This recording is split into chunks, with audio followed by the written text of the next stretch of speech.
හයි යාළුවනේ කොහොමද ඉතින් ඔයාලට? ඉතින් අදත් මම ඔයාලට වැදගත් වීඩියෝ එකක් අරගෙන ආවා. ඉතින් අද නම් මම වීඩියෝ එක අරගෙන ආවේ ඉගෙන ගන්න නංගිලා මල්ලිලා වෙනුවෙන් තමයි. විශේෂයෙන් A level කරන, O level කරන නංගිලා මල්ලිලා වෙනුවෙන්. ඉතින් එයාලට පොඩි මොටිවේෂන් එකක් විදියට තමයි මම මේ වීඩියෝ එක කරන්න හිතුවේ. ඔයාලා මගේ YouTube channel එකට අලුත් නම් මුලින්ම මාව subscribe කරලා එකතු වෙන්න කියලා ආදරෙන් ඉල්ලනවා. O level වලට අඩු රිසල්ට් එකක් තියාගෙන A level කරන්න පුළුවන් නංගිලා මල්ලිලා ඉන්නවනම් අනේ ඉතින් A level කරලා වැඩක් නැහැ. මට O level වලටත් අඩු රිසල්ට් නේ තියෙන්නේ. A level කරලා පාස් වෙන්න බැරි වෙයි. එහෙම කියලා හිතලා A level නොකර ඉන්න එපා. අනිවාර්යෙන්ම A level කරන්න. ඒකට හේතුව මම ඔයාලට ඉදිරියේදී කියන්නම්. ඉතින් මම නම් O level කරන්නේ 2011 A level කරන්නේ 2014. මම A level වලට තෝරගන්නේ කලා විෂය ධාරාව. තෝරගත්ත සබ්ජෙක්ට් වෙන්නේ political science, geography, සිංහල. ඉතින් මගේ ගෙවල් ගාල්ලේ දැන් නම් මම මෙඩිකල් කටුනායක ඉන්නේ. ඉතින් මම ඉගෙන ගත්ත පාසලේ උසස් පෙළ අපිට කරන්න පුළුවන්. හැබැයි ආර්ට් කොමර්ස් කරන ළමයින්ට විතරයි උසස් පෙළ කරන්න අවස්ථාව තිබ්බේ අපේ ස්කූල් එකේ.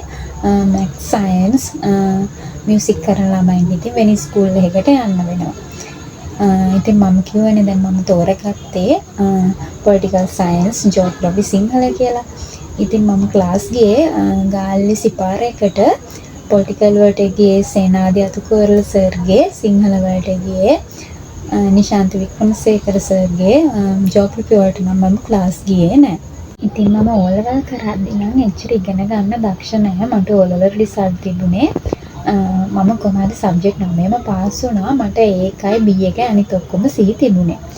ඉතින් මම ඒ නිසා තමයි කලා විෂය ධාරාවෙන් උසස් පෙළ හැදෑරුවේ. ඉතින් අපි දැන් යමුකෝ කතාවට. ඉතින් මම වැඩියෙන් දක්ෂතාවය දැක්ුවේ ස්පෝර්ට් වලට. මම වැඩි හරියක්ම ඉන්නේ ග්‍රවුන්ඩ් එකේ. මොකද ඉතින් මම ඉස්කෝල් එකේ ක්‍රීඩා නායිකාව වශයෙන් කටයුතු කරා, ශිෂ්‍ය නායිකාවක් වෙලා හිටියා. ඉතින් ස්පෝර්ට් මීට් වල එහෙම මම 11න් 15 ඉඳන් 21න් 15 දක්වාම හැම අවුරුද්දෙම චැම්පියන්. ඉතින් මම වැඩිපුරම දක්ෂතාවය දැක්ුවේ ස්පෝර්ට් වලට. ඒ වගේම තමයි මම ක්‍රිකට්, නෙට්බෝල්, එල්ලේ කියන ක්‍රීඩා තුනම සෙල්ලම් කළා.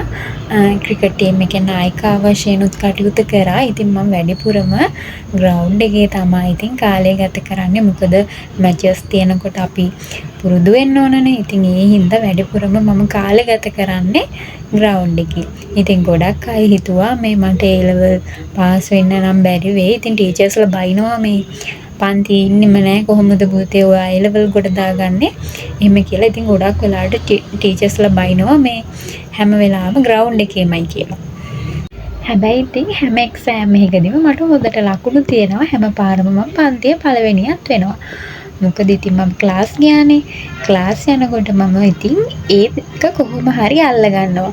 මොකද ඉතින් ස්කූල් එකේ කියලා දෙන දේවල් මට සමහරක් වෙලාවට තේරෙන්නේ නැහැ. ඒ වුණාට මට සේනාධි සර්ගේ, නිශාන් සර්ගේ දේවල් හොඳට තේරෙනවා.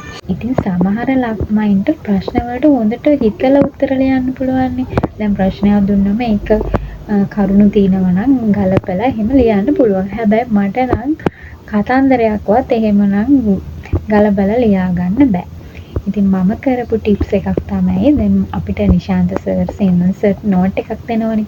මම ඒක හොඳට කටපාඩම් කරගන්නවා. සාමාන්‍යයෙන් මට දෙපාරක් විතර නෝට් එක බලාගත්තම ඒක හොඳට මතක හිටිනවා. ඊට පස්සේ මම කරන වැඩේ ටයිම් එක තියාගෙන මම කොලේක ඒ නෝට් එක කටපාඩම් කරගත්තු එක එහෙම්ම ලියනවා. ටයිම් එක තියාගෙන මම ලියන්නේ. එතකොට මට පුළුවන් ඒක මට ලියන්න කොච්චර වෙලා යනවද කියලා. ඉතින් අපි වේගෙත් හදා ගන්න ඕනනේ A level ලියද්දි. තමයි A level කරනකොට මම ගොඩක් වෙලාවට පහුගිය ප්‍රශ්න පත්‍ර හැම එකක්ම වගේ හොයාගෙන ඒවට උත්තර ලිව්වා. ඒ කියන්නේ ඉතින් ගොඩක් වෙලාවට ඉන්නේ දැන් එකම ප්‍රශ්නේ එක එක තැන්වල එක එක විදියට වෙනස් කරලා තමයි ඇවිල්ලා තියෙන්නේ. එතකොට ඉතින් කරකවල ප්‍රශ්න මාරු කරලා තමයි තියෙන්නේ හැම අවුරුද්දකම වගේ. එකම ප්‍රශ්නෙම තමයි ඉතින් ගොඩක් වෙලාවට එහෙම බලනකොට තියෙන්නේ. ඉතින් මම ගොඩක් පාස් පේපර් කරා. ඉතින් මේ ඒක නිසා මං හිතන්නේ මට මේ A level පාස් වෙන්න ඒකත් පොඩි ටිප්ස් එකක් වෙන්න ඇති. ඔන්න ඉතින් මම මේක නම් කියන්නේ පිරිමි ළමයින්ට.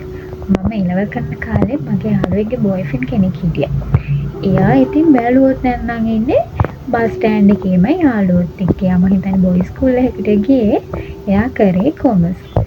ඒ වුණාට ඒ ළමයා කරන දෙයක් තමයි දැන් දවල්ට යාළුවොත් එක්ක ක්ලාස් එකට යන්නේ නැහැ. ඒ වුණාට ගෙදර ගිහිල්ලා කාගෙන් හරි නෝට් එකක් ඉල්ලගෙන හොඳට පාඩම් කරනවා. ඒක ඉතින් අනිත් යාළුවෝ දන්න. එයාලා හිතන්නේ ඒ ළමයා පාඩම් කරන්නේ නැහැ. එයාලා වගේම ඉගෙන ගන්න එහෙම කියලා. ඒ වුණාට ඒ ළමයා එකපාරින්ම කොමර්ස් කරලා කැම්පසුත් ගියා අන්තිමේදී. ඉතින් සමහරක් වෙලාවට ඒ වගේ කෑන් ළමයිනුත් ඉන්න පුළුවන්. මම නම් ඒ වගේ අනන්තවත් ඒ වගේ ළමයි දැකලා තියෙනවා එලවල් කරන කාලේ. ඇහුවම පාඩම් කරාද කියලා අනේ නෑ බං පාඩම් කරේ නෑ වෙලාව තිබුණේ නෑ පාඩම් කරන්න. ඒ වුණාට මේ හොඳට පාඩම් කළා. මම නම් ඉතින් සාමාන්‍යයෙන් කවුරු හරි මගෙන් මොන හරි දෙයක් ඇහුවම ඒකට උත්තරේ කියනවා. හැබැයි ඉතින් මට ෂුවර් නැති උත්තරයක් නම් මම කියන්නේ නෑ. මොකද ඉතින් මගේ වැරදුනොත් එයාලගෙත් වරදිනවනේ. මට ෂුවර් උත්තරයක් නම් මම අනිවාර්යෙන්ම එයාලට කියනවා. ඔන්න ඉතින් ඒ විදියට කාලේ ගත වෙලා එලවල් එක්සෑම් ලියන දවසත් ආවා. ඉතින් මුලින්ම තුනේ සිංහලනේ. ඊට පස්සේ ඉතින් අපි සිංහල පේපර් එකක් ලිව්වා. ඉතින් එහෙම මට නම් සිංහල පේපර් එක එහෙම ලොකුවට අමාරුනේ නෑ. දාන්න ප්‍රශ්න ඇවිල්ලා තිබුණා. ඉතින් මේ ෂුවර් නෑනේ. ඉතින් අපි නෙවෙයිනේ පේපර්ස් බලන්නේ. ඉතින් ඒ වුණාට මේ මම හිතුවා අනිවාර්යෙන් ඉතින් මේ මට එකක් හරි B එකක් හරි අනිවාර්යෙන්ම තියෙන්න ඕනි කියලා. ඊට පස්සේ ඉතින් පොලිටිකල් පේපර් එක අපේ ස්කූල් එකේ එක්සෑම් තියන්නේ නැහැ. වෙන ස්කූල් එකක තමයි එක්සෑම් තිබ්බේ. ඉතින් මම එක්සෑම් ලියන දවසේ මගේ වටේම හිටියේ වෙන ස්කූල් එකක ළමයි. මම පොලිටිකල් පේපර් එක ලියනකොට මම ඔලුව උස්සන්නෙත් නැහැ. විනාඩි 5න් 5ට වගේ මේ පෑනෙන් තට්ටු කර කර ඩෙස් එකට කොළ ඉල්ලනවා. මොකද ඉතින් ඇවිල්ලා තුනේ මම කටපාඩම් කරන් ගියපු නෝට් ටිකක්ම තමයි. ඉතින් ඒ වගේ ප්‍රශ්න ටිකක් තමයි ඇවිල්ලා තුනේ. ඒ ඉන්නේ ඉතින් මම වැඩ වගේ ලියනවා. දැන් වටපිටාවේ ඉන්න අනිත් ළමයි මගේ දිහා බලනවා. ඒක ඔයාලට එක කොලයක් ලියන්න යන වෙලාවේ මම කොල 10ක් විතර ලියන හින්දා.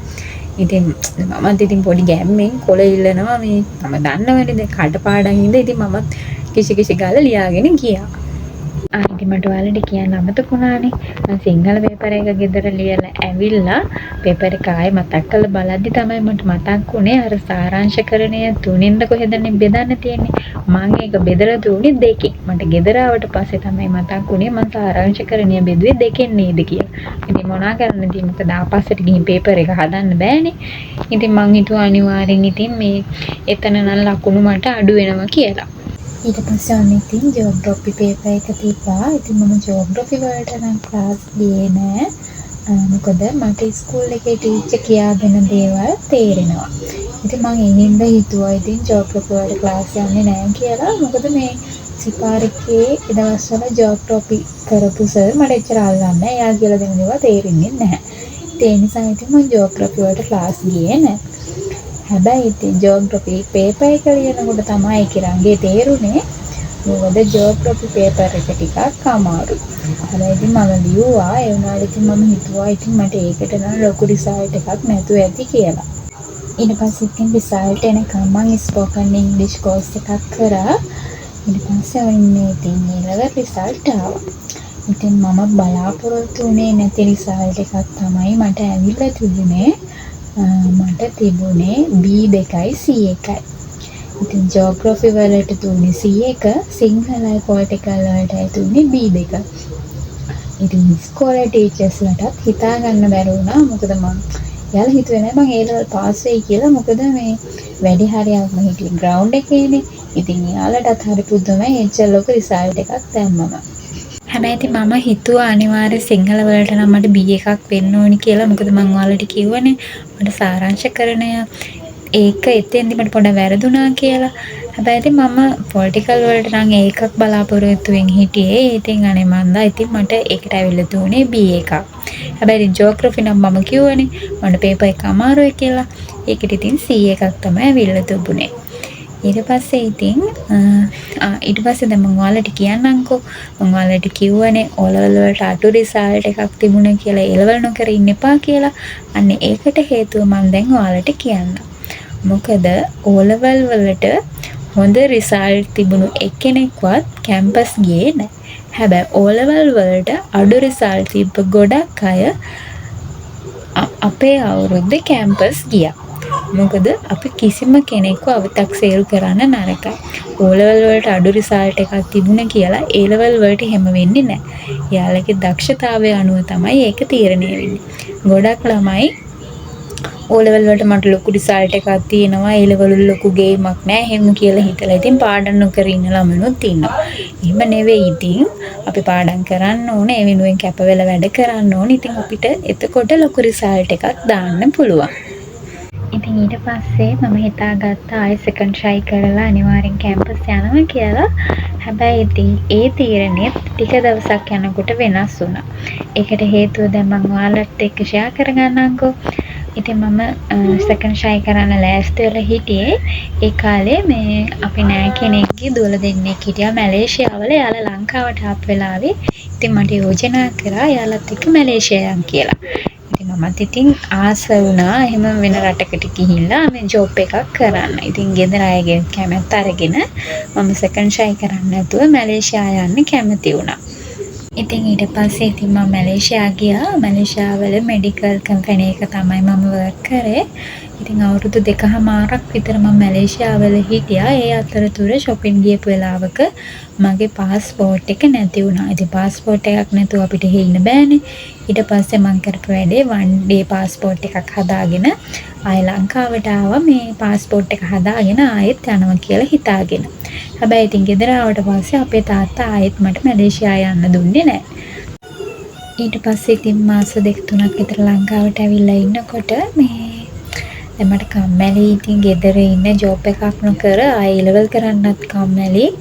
ඉතින් ඔහොම ඉන්න ගමන් මම පත්තරයක දැක්කා මේ ඉන්ටර්නැෂනල් ටීචර් ට්‍රේනින් ඇකඩමි එක මේ උපාධිය ගන්න පුළුවන් කියලා දාලා තියෙනවා. ඒ කියන්නේ අර මේ ප්‍රයිමරි ස්කූල් වගේ. අන්න ඊට පස්සේ ඉතින් මේ මම තාත්තත් කතා කරගෙන එතනට ගිහින් විස්තර දැනගෙන මේ ඒකට ජොයින් වුණා. ඉතින් මේ කෝස් එක මාස 6ක් වගේ තියෙන්නේ. ඉතින් දිගටම මම කෝස් එකට ගියා. ඉතින් අන්තිම කාලේ උපාධිය ගන්න ඕන මෙන්න තේදී අපේ අම්මා ලෙඩ වුණා. ඉතින් ඒ හින්දා මේ අම්මා හොස්පිටල් ඇඩ්මිට් කරලා මාසයක් විතර අම්මා හොස්පිටල් හිටියා. ඉතින් මට ඒකට යන්න බැරුණා ඒ දවස්වල ක්ලාසස් වලට. ඉතින් එහෙම මට උපාධිය ගන්න එකත් මිස් වුණා. ඊපස්සේ ඉතින් මට ජපාන් යන්න ආසාවක් ආවා. ඒ හින්දා මම N5 exam එක යන ක්ලාසස් ගියා. ඉතින් ජපාන් වල අපේ වගේ නෙවෙයි හෝඩි 3ක් තියෙනවා හිරගෙන කතකන කංචි කියලා. ඒ තුනෙන්ම තමයි පේපර්ස් එන්නේ. ඉතින් කොහොම හරි මම ඒ තුනත් ඉහළින්ම පාස් වෙනවා. ඒ සබ්ජෙක්ට් තුනටම මට ඒ තියෙනවා. ඉතින් එහෙම ඉන්න ගමන් ඊට පස්සේ ඉතින් මට ඒකෙත් සහතිකේ ගන්න යන්න ඕන මෙන්න තියලා සහතිකේ ගන්න යන්න කොළඹ යන්න ඕනි. එතකොටම ඉතින් ලංකාවට කොරෝනා ආවා. ඉතින් ඊට පස්සේ මට ඒකේ සහතිකේ ගන්න යන්න උනේත් නැහැ.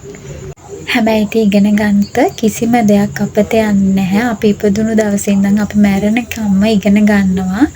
ඉතින් මට කියන්න තියෙන්නේ ඔයාලට මොන දේ වුණත් ඉගෙනීම නම් අතාරින්න එපා. දැන් මම සමරක් වෙලාවට පසුතැවෙනවා මැලේසියා ගියපු එක ගැන.